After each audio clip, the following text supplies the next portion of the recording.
Olá, hoje vamos dar continuidade ao estudo da ecologia.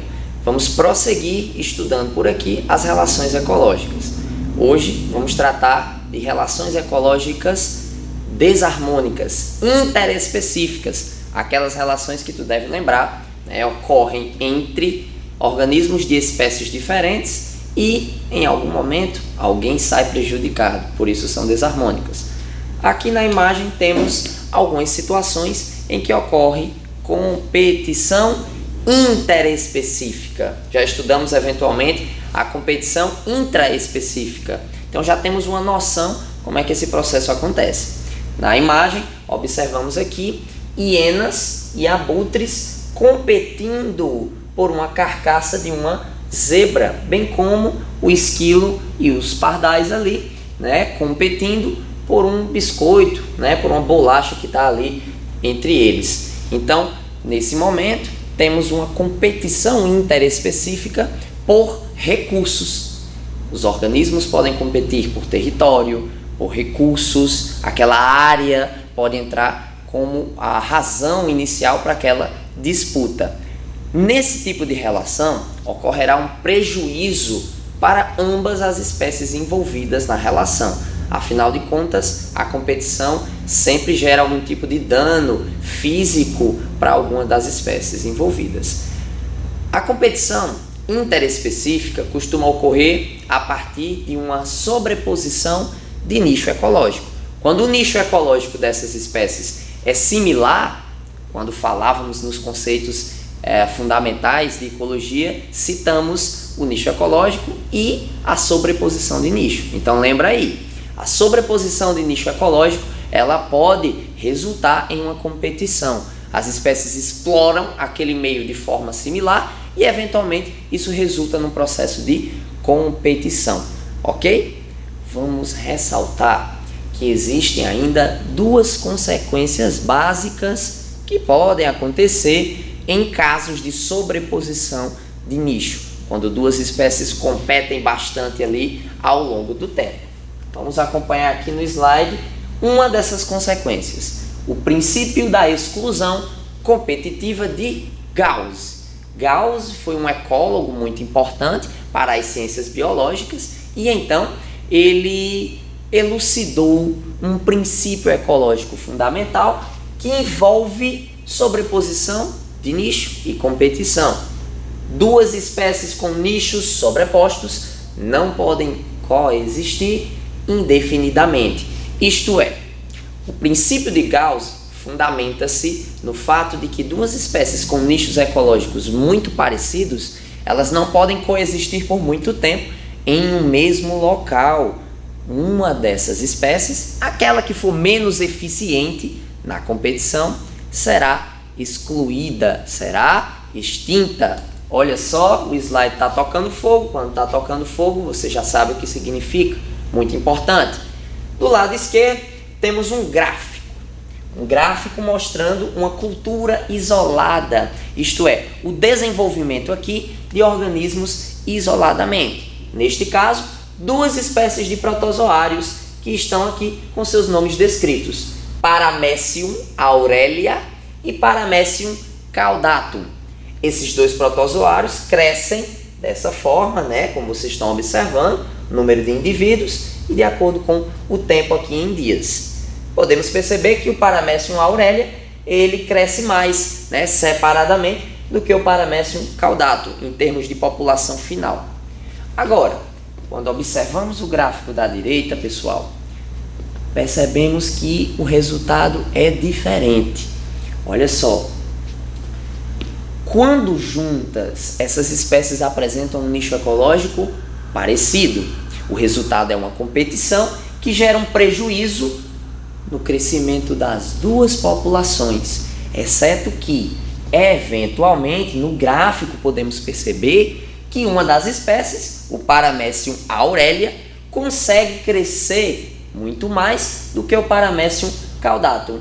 O resultado é que o Paramecium aurelia exclui, elimina competitivamente aquela outra espécie de protozoário, o Paramecium caudatum. Então essa é uma das consequências para a competição interespecífica. Mas aí Igor está ali e pergunta: e qual seria uma outra possível consequência para a competição? Galerinha, partição de nicho.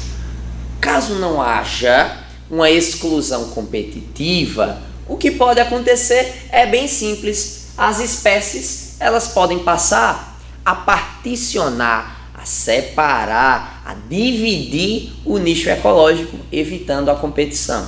Olha aqui para esse esquema, né? Na imagem observamos uma árvore e aí imagine que ela tem sementes distribuídas por toda a sua extensão, na parte aqui basal, na parte do meio e na parte ali mais acima, do ápice da copa dessa árvore. A gente consegue observar algumas espécies aqui diferentes de aves, né? Uma vermelhinha, tem uma amarelada e tem uma espécie ali azulada. As três espécies estão competindo aqui entre si. Olha que bacana.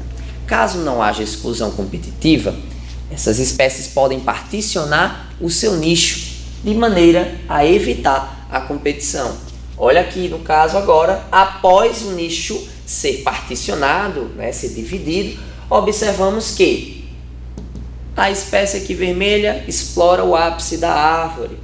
A espécie aqui do meio, né, essa espécie aqui azul, ela está explorando a parte mais mediana da árvore, enquanto que a espécie ali laranja está explorando um outro nicho, está coletando as sementes da base da árvore. Dessa forma, as espécies evitam um processo de competição.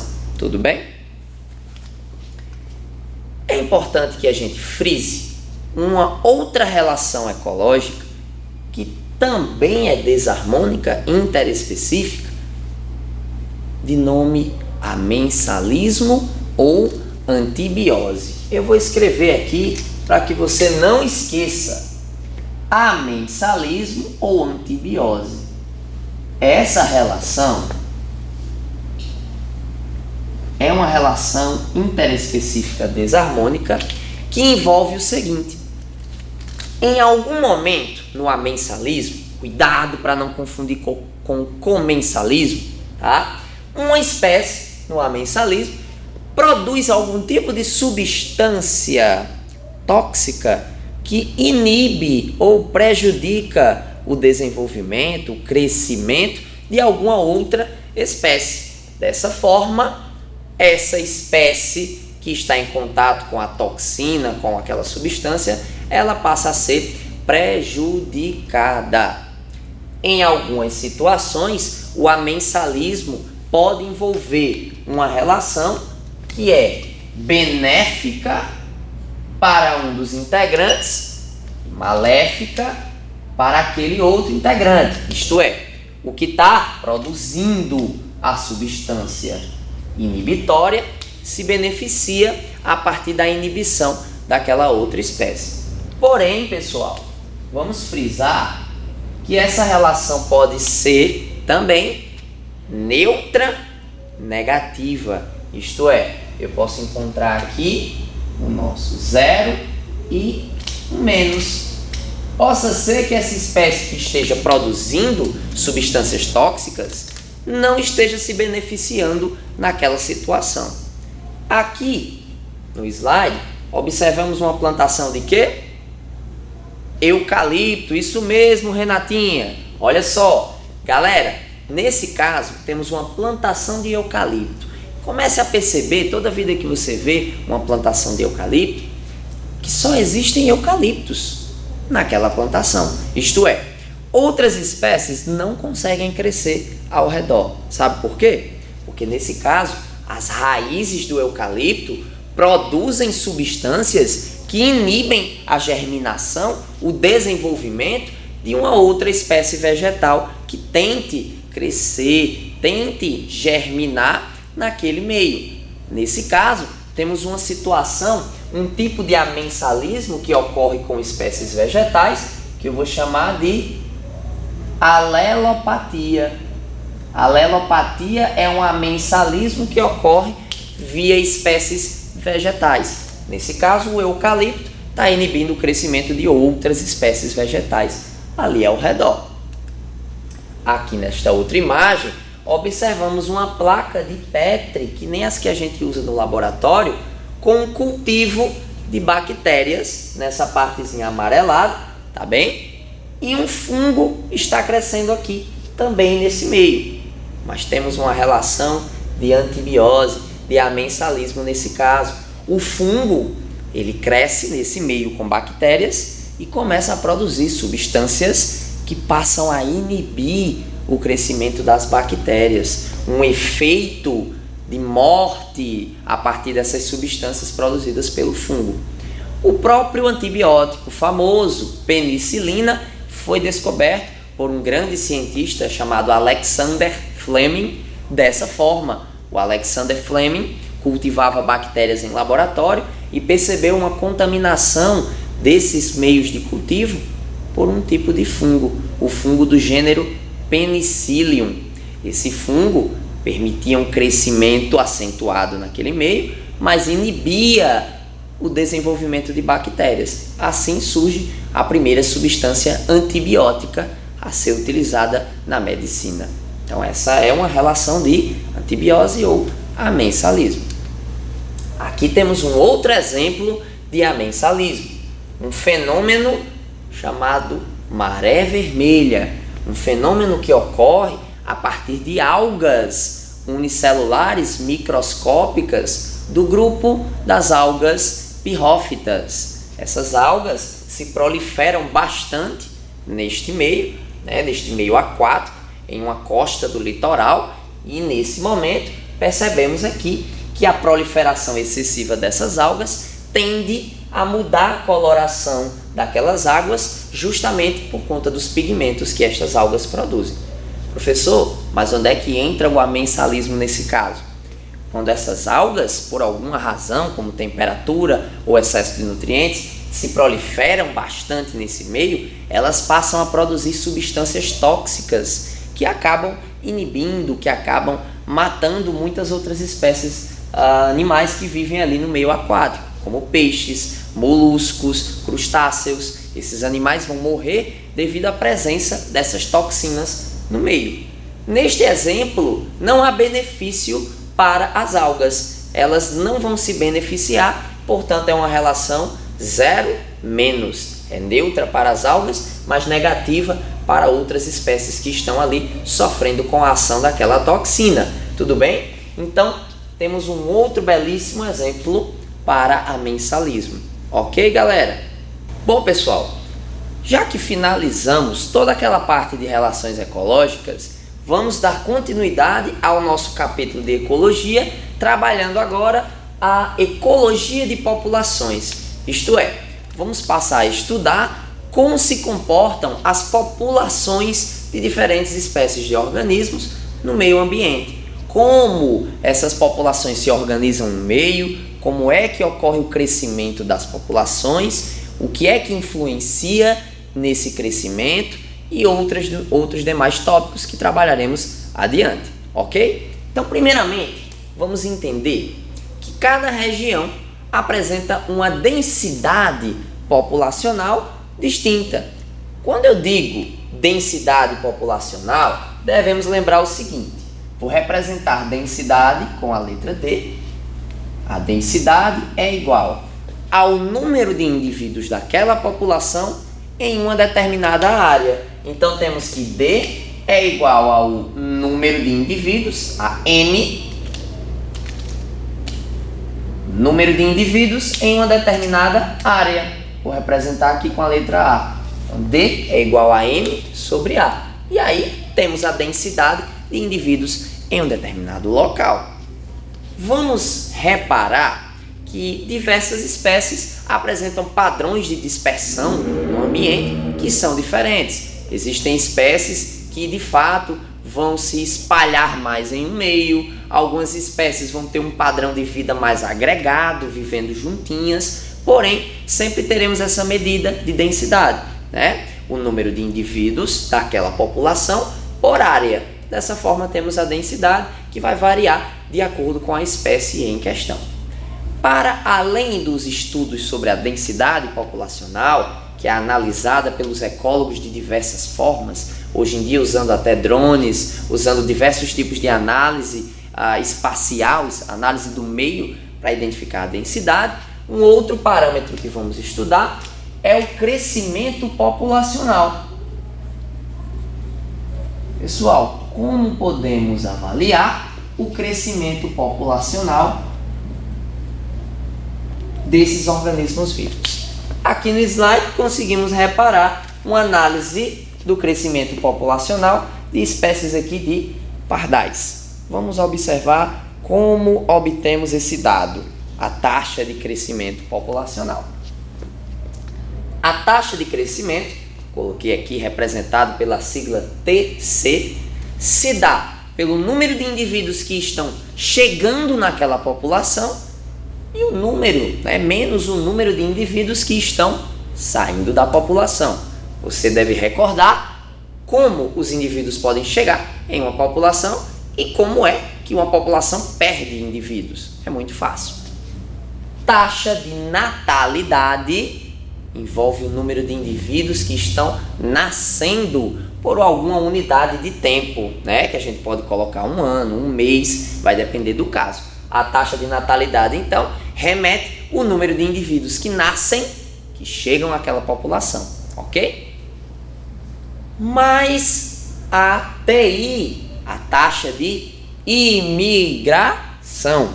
A taxa de imigração consiste no número de indivíduos que estão imigrando para aquele local, isto é, eles estão saindo de um outro local e estão chegando àquela população. Contaremos esse dado como fator que influencia no crescimento populacional. A soma desses dois dados, TN mais TI, precisa ser subtraída do número de indivíduos que está saindo daquela população. A taxa de mortalidade mais a taxa de emigração. A taxa de mortalidade é o número de indivíduos que está saindo da população por morte, enquanto que a taxa de emigração é o número de indivíduos que está saindo daquela população, está indo para um outro local e, nesse caso, diminuirá o número de indivíduos daquela população. Dessa forma, temos a análise da taxa de crescimento.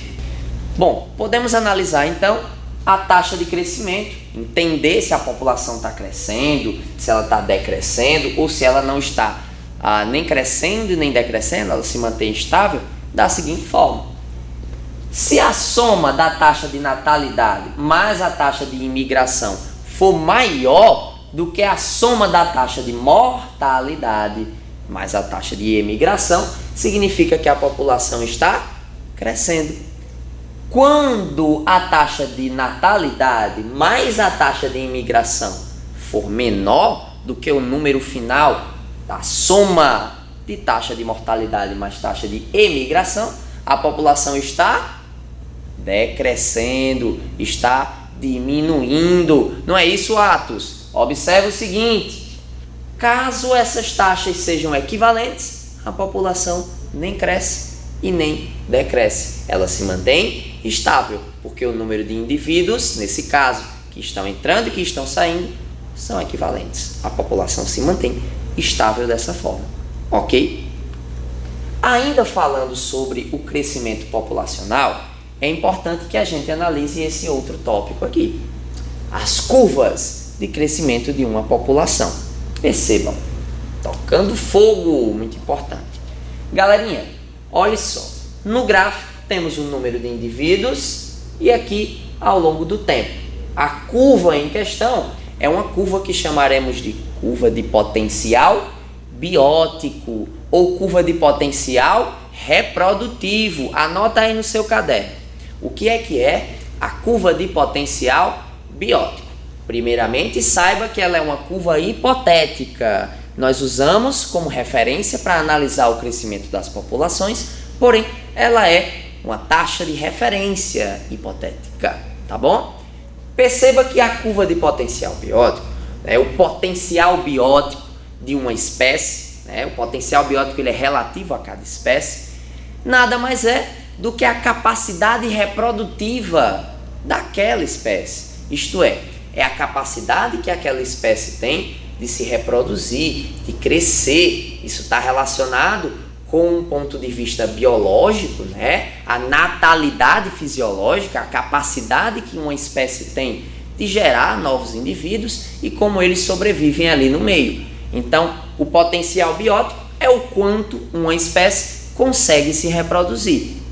Perceba que na curva em questão, observamos uma condição para a curva de potencial biótico, que é a ausência de fatores que podem prejudicar o crescimento da população. Isto é, a curva de potencial biótico representa esse crescimento, essa reprodução máxima da população em condições ideais.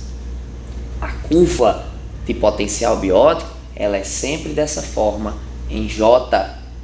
Nesse caso, percebemos um crescimento exponencial. Isto é, a curva de potencial biótico acontece seguindo uma progressão aritmética ou geométrica?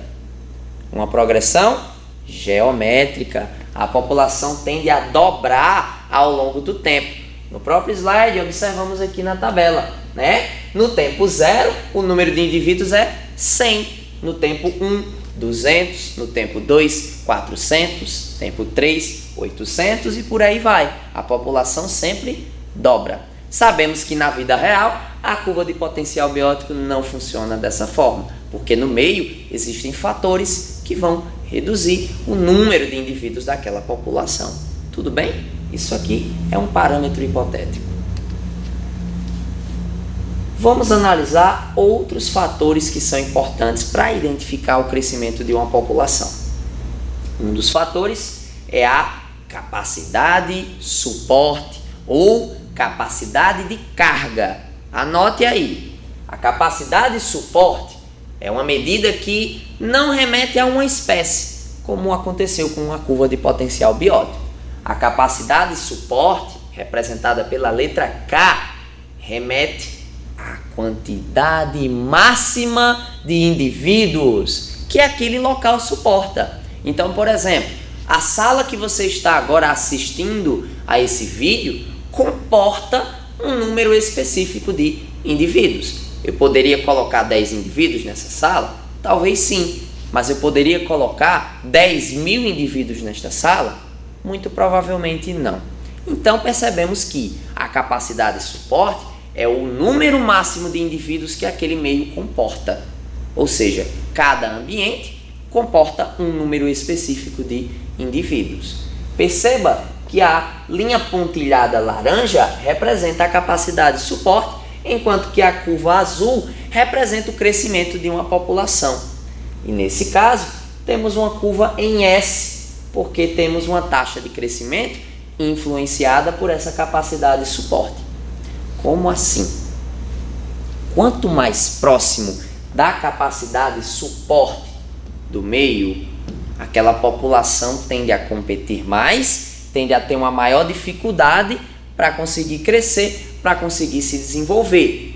Quando próximo da capacidade de suporte, a população tem essa maior dificuldade, a partir de um momento em que a gente atinge um ponto máximo. Esse ponto máximo é a capacidade de suporte. A população não consegue crescer muito além da capacidade de suporte, simplesmente pelo fato de que o meio não comporta mais nenhum indivíduo. Tudo bem? Neste outro slide, observamos aqui alguns outros dados importantes para que a gente analise a curva de crescimento real de uma população. Precisamos saber a curva de potencial biótico para saber como é que uma população de fato vai crescer no meio natural. Precisamos desse dado. Precisamos entender a capacidade de suporte do meio, está aqui representado com a barra azul, tamanho populacional máximo suportado pelo ambiente, isto é, a capacidade de suporte. No meio, entre a curva de potencial biótico e a curva de crescimento real, observamos um fator ambiental muito importante, a resistência do meio. A resistência do meio consiste em fatores que vão dificultar o crescimento de uma população, isto é, predadores, competidores, parasitas, o limite de recursos, enfim, a resistência que um meio tem para reduzir o crescimento de uma população. Observamos então a curva de crescimento real considerando estes fatores. Observe que a curva de crescimento real, ela oscila. É uma curva que oscila em torno de quê? Da capacidade suporte. Então temos que, quando a população vai crescendo e atinge a capacidade de suporte, aqueles indivíduos começam a competir, começam a morrer por falta de alimento, até que eventualmente a população passa a decair e reduzir o seu número para abaixo da capacidade de suporte, como a gente observa aqui nessa curva. E então o ciclo se reinicia, a população cresce novamente e desce abaixo da capacidade de suporte. Isso é algo que encontramos naturalmente na maioria das populações. Nesta curva, observamos aqui um crescimento exagerado de uma população sem considerar uma resistência do meio. Isto é, observamos o crescimento aqui de ratinhos sem a presença de predadores, como serpentes ou mesmo aves de rapina, aves predadoras. Galera, sem a resistência do meio, sem um número de predadores para reduzir o número de ratinhos, eles sofrem uma explosão populacional. Quando a população está muito grande, eles tendem a competir muito. O número de alimentos, de recursos, tende a ser bem mais escasso e a população começa a decair, eles começam a morrer. O crescimento real, ele deve envolver a presença de predadores para controlar ali a população daqueles indivíduos. Isso é o que acontece naturalmente no meio. A curva verde, a curva em S, que representa a presença de predadores e o crescimento daqueles ratinhos. Tudo bem? Então não esquece. Toda vida que você retira um predador de um meio, o número de indivíduos, o número de presas tende a se elevar bastante. Bom, então podemos observar aqui o crescimento de presas e predadores influenciando um sobre o outro. Temos aqui lebres, a curva azul, e o crescimento aqui de predadores, nesse caso de um lince. Observamos que o número de presas influencia no número de predadores. Quando o número de predadores aumenta, porque tem muitas presas disponíveis, aí temos uma redução populacional das presas, porque agora tem muitos predadores. E aí esse ciclo se repete. As presas diminuem e isso causa uma diminuição do número de predadores, que não vão ter alimento. O ciclo se repete dessa forma. Tudo bem?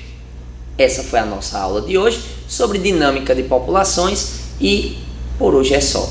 Valeu, galera, um forte abraço e até a próxima aula. Estudem!